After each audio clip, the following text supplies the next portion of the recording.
Good morning. Yesterday was my son's birthday, and it got me to thinking about my children. I know many of you have children, and children are a real blessing from the Lord, and we sure don't need to take them for granted. But I've been blessed with two great kids, my son Eric, who's 17, my daughter Kaylee, who is now 11, and I was thinking about a couple scriptures. The first one is this, found in Psalm 127 and verse 3. It says, "Behold, children are a heritage from the Lord, the fruit of the womb a reward." God has blessed us with the job of taking care of our children when He gives us children.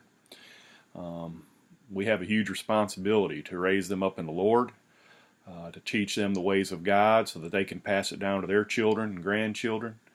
And I just pray that we're taking that responsibility seriously, because many kids are not raised in the Lord. They're not trained in the ways of God, and they don't know their Bibles. So it takes a intentional act from parents to raise their children in the Lord. Listen to what Deuteronomy chapter 6 and verse 5 says.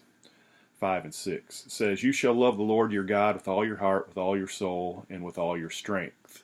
Verse 6 says, "And these words which I command you today shall be in your heart. You shall teach them diligently to your children, and shall talk of them when you sit in your house, when you walk by the way, when you lie down, and when you rise up."